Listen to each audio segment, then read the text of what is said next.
Imana rero tugomba kuyubaha no kuyikunda. Tugomba kumenya ko iki twifuzaho ni ubudahemuka, nuko tutayihemukira, nuko ibyo byiza iduhunda natwe twayitura kuba beza. Ni nabyo ivanjiri itwigishije.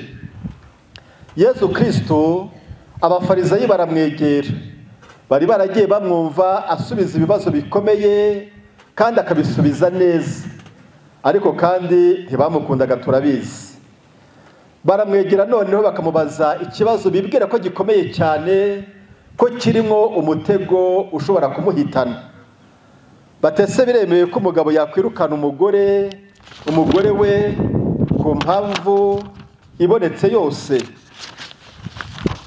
Abo bafarisayi bakekaga ko Yesu agiye kubabwira impamvu zimwe na zimwe zikomeye zatuma umugabo yemererwa kwirukana umugore we.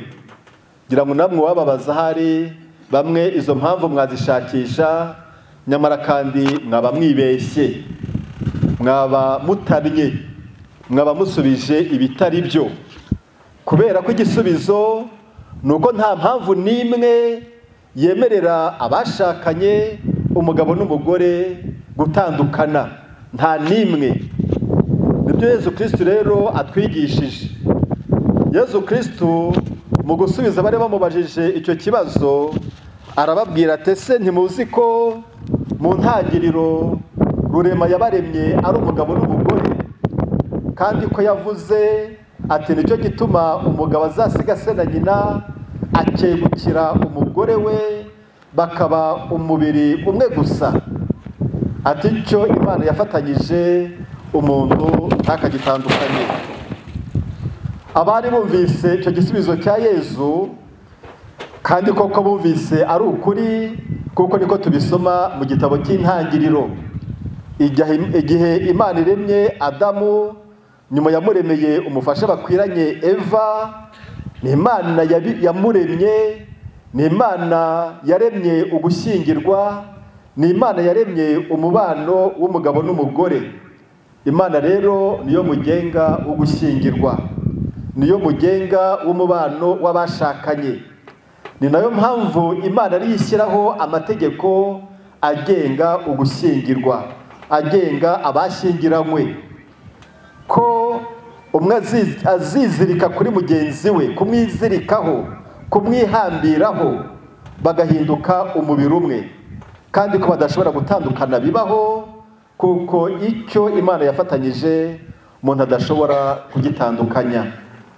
Nyamara kandi mu gitabo cy'ivugururamategeko umutwe wa 24 umurongo wa 6 dusomamo ko Musa yatanze ibwiriza rivuga ko igihe umugabo abonye atagishoboye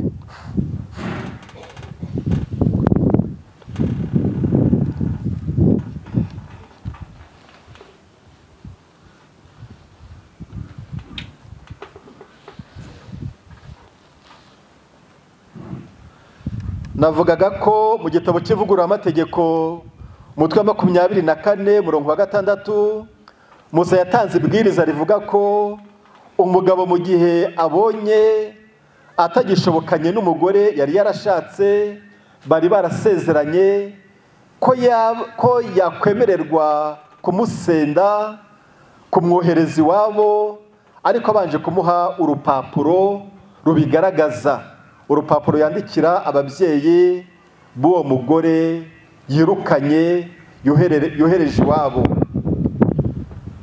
Bakabaza Yesu rero bati Musa se ko yabyemeye ibyo ngibyo? Kandi Musa ari umuntu w'Imana, Musa ari wa wundi Imana yanyujijeho amategeko yayo. Musa ari umuntu w'intungane utarashoboraga nawe kuba yabeshya umuryango w'Imana. Yesu arabasubiza ati Musa ajya kubyemera ni ukubera umutima wanyu w'indashoboka, ni ukubera umutima wanyu unangiye, ni ukubera umutima wanyu wananiranye, ariko siko byahoze. Aho tuhumve neza. tunahagereranye n'ibyo tuzi. Muzi ko muri leta bateganya ko abashyingiranywe iyo bivuye mu rukiko, iyo byemejwe n'urukiko, ba nyir'ubwite babyisabiye, ko urukiko rushobora kuba rwabasabira gatanya, divorce. Ibyo murabizi yego? Nubwo bwose mubizi, nubwo bwose biriho, tumenye ko bisa n'ibyo bya Musa. Ntabwo ari uko Imana yabishinze, si uko Imana ibishaka, si uko Imana ibiteganya. Ntabwo Imana ibyemera. Ababikora nyine n'abafite umutima wananiranye, umutima unangiye, umutima w'indashoboka. Ese rubyiruko mbabaze, biremewe kugira umutima unangiye? Biremewe? Umutima ukora ugushaka kw'Imana, umutima wiyoroshya, umutima worohera bagenzi bacu, umutima wihangana, ugakomera mu ngorane, ugatwaza, ntucike intege, ntucogore. Nibyo rero Yezu Kristo asubije aba bafarizayi. Gutandukana kw'abashakanye ntabwo kwemewe na gato, kandi no gusesa amasezerano ayo ari yo yose tugirana n'Imana, tugirana na bagenzi bacu, kandi ari amasezerano nyakuri, ari amasezerano mazima, nabwo ntabwo byemewe. Abagiye kubatizwa babyumve, abagiye kwakirwa muri Kiliziya Gatolika babyumve. Ibyo mugiye kwemera ntabwo ari umukino, ntabwo ari ikinamico. Ni ibintu mumaze iminsi muzirikanaho, mwasobanuriwe, mwarigishijwe, twarabasabiye, n'ubu turabasabira, tuzabikomeza. Ni ibintu mugomba gukomeraho, ni ibintu mugomba gukurikiza kugeza ku mpera y'ubuzima bwanyu. Yezu Kristo abwiye abamubazaga icyo kibazo ko uwirukanye umugore we, kimwe n'umugore utaye umugabo we, akajya gushaka undi cyangwa agashakwa n'undi, aba asambanye. Gusambana kandi ni icyaha, siko bimeze? Gusambana ni icyaha? Ko mutasubiza? Ni icyaha ndetse kibi, giteye ishozi. Ni icyaha kibi gikomeye, kibabaza Imana, kibabaza ababyeyi, kibabaza ababakunda, kibabaza abayobozi banyu. Amaherezo n'ugikoze niyo yagikora yibwira ko ari kwinezereza, amaherezo nawe kigeraho kikazamubabaza, kuko kimugiraho ingaruka mbi, kuko kimusigira ibikomere bibi.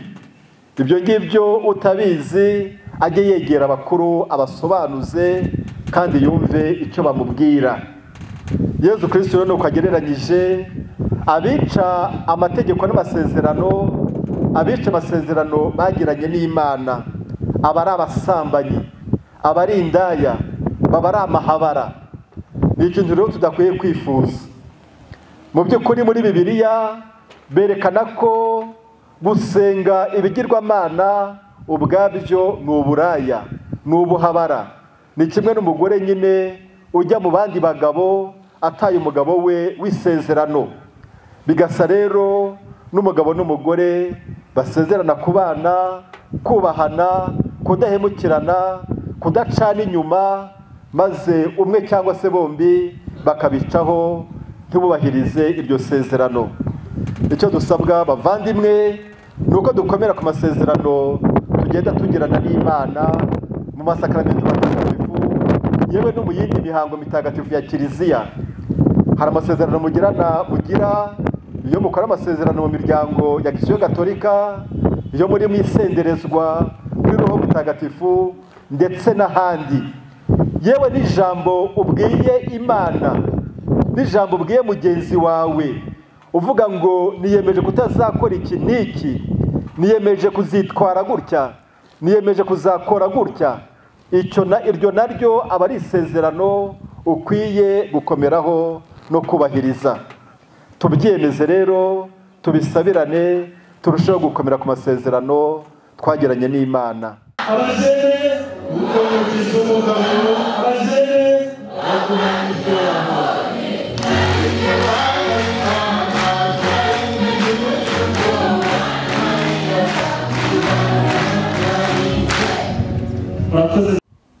mbere yuko fungura ku mugaragaro forum cyangwa se mitangaza n'ubundi yafunguye buriya, ndavuga amagambo nk'atatu gusa muri hangana mu yatijya amatwi.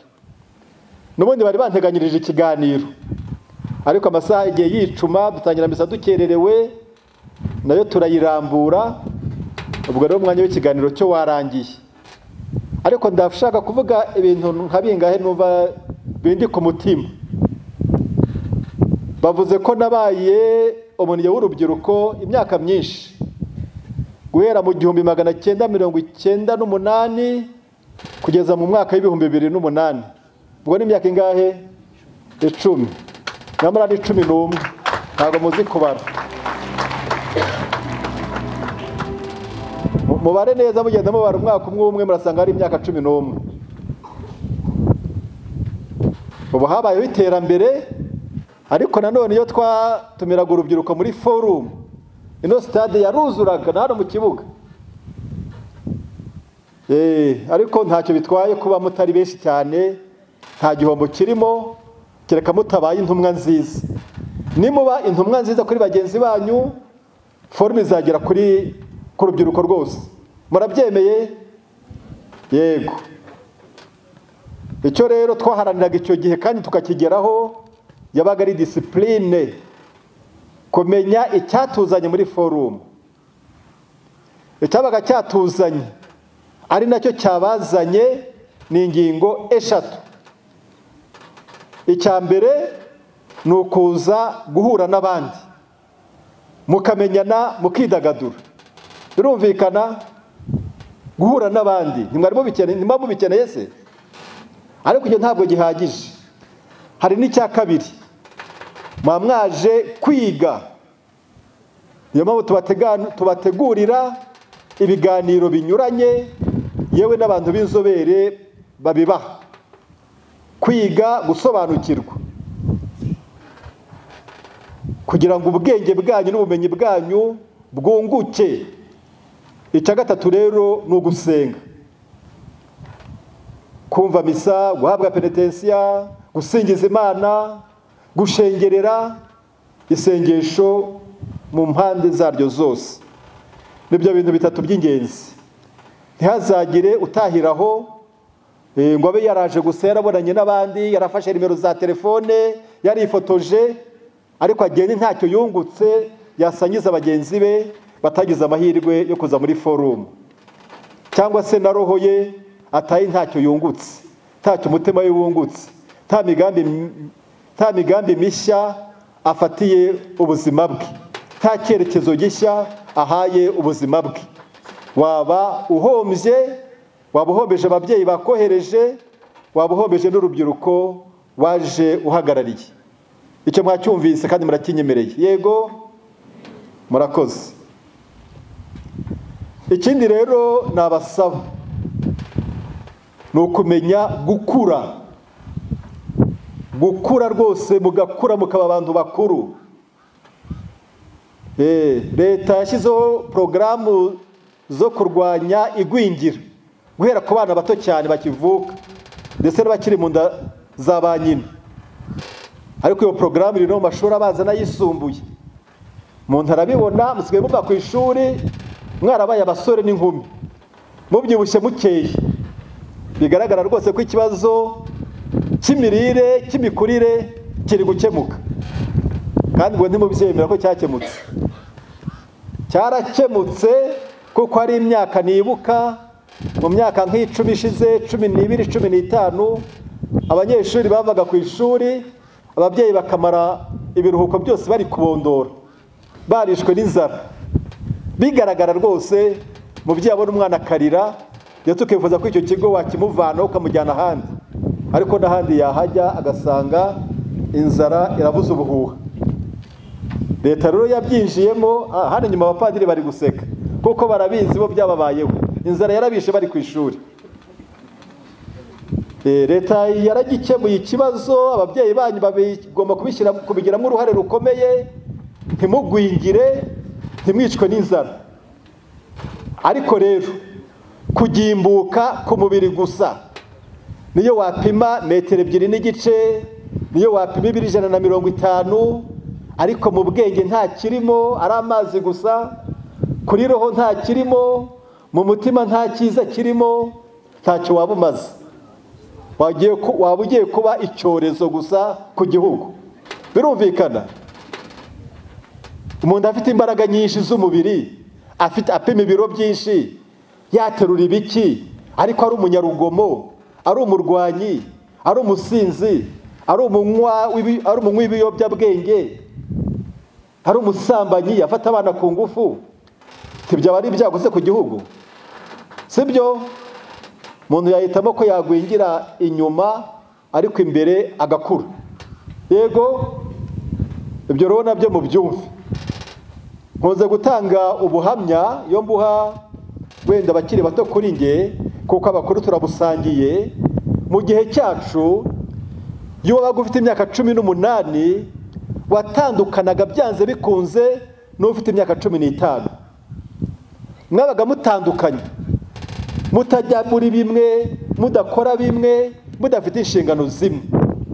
Ukuze buri gihe yabaga kuriye abandi, agaharanira kubamurikira, kubaha urugero rwiza, agaharanira kubabera umuyobozi mwiza. Ntusange mu rugo abana babiri bavukana bakurikirana, reka mvuge ngo abasore babiri cyangwa abakobwa babiri, inkumi ebyiri, bose bari gukora amakosa amwe kandi undi aruta mugenzi we. Ntabwo ari byo. Umukuru agomba kuba mukuru. Mwabyumvise? Nimubaza ababyeyi banyu, wenda abapapa wanyu na bamama wanyu, byari biri guhinduka, ariko nabo bashyingirwaga ku myaka 20, 19, 18. Basogokuru banyu bo bashyingirwaga kuri 16, 15, yewe na 14. N'amategeko akabyemera. None imyaka bagiye bayizamura. Utarageza ngo 21 ngo buri iki? Uba uri umwana. Kuki se ababyeyi banyu kuri 18, 16 batabaga ari abana, babaga bakuze, bakubaka ingo kandi ingo zigakomera? Impamvu ni yihe? Nuko bemeraga gukura, bagira iyo myaka bakitwara nk'abantu bakuze, bakemera inshingano z'abantu bakuze kandi bakazitwaramo neza. None muri iki gihe 21 nayo hari ubwo usanga abantu bakiri abana, na 25 na 30. Umuntu yirirwa yambara ubusa mu muhanda yifotoza, ukabikora uri kumwe na murumuna wawe urusha imyaka 4 cyangwa 5, ukaba nta soni biguteye. Ndagira ngo icyo ngicyo nkibasabe, bivuze nk'umuntu w'umusaza, nk'umubyeyi wanyu, mubyumve mubyiteho, nimuharanire kugira gute? Gukura, sibyo? Buri munsi ujye wumva ko wakuze, maze ufate ingamba, ibyemezo by'umuntu mukuru, witware nk'umuntu ukuze. Umenye kwita kuri bagenzi bawe bakiri bato, umenye kubaha urugero rwiza. Ngira ngo ikiganiro basabye gutanga n'icyo ngicyo nari kwibandaho. Ubwo rero nkaba ndagisoje, kandi nkaba ntangaje ku mugaragaro ko iyi forumu y'urubyiruko rwa Diyosezi ya Cyangugu ifunguwe. Kabagira ngo mubyishimire mukoma amashyi.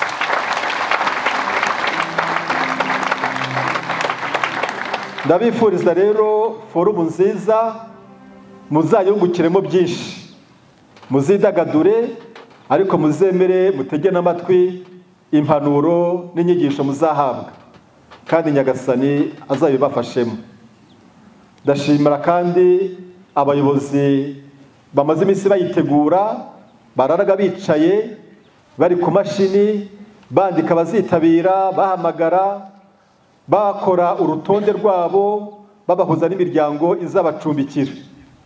Ngasaba by'umwihariko urubyiruko rwa Paruwasi Katedrali ya Cyangugu ko rwose mwita ku bashyitsi baje baturutse mu maparuwasi yose anyuranye, kugira ngo mu masaha y'igicamunsi muze kubayobora bose bagere ku miryango ibacumbikira hakiri kare. Abapadiri bari kubafasha, bari kuyobora forumu, nabo mbifurije ubutumwa bwiza. Murakoze. Nyagasani Yesu nabane namwe.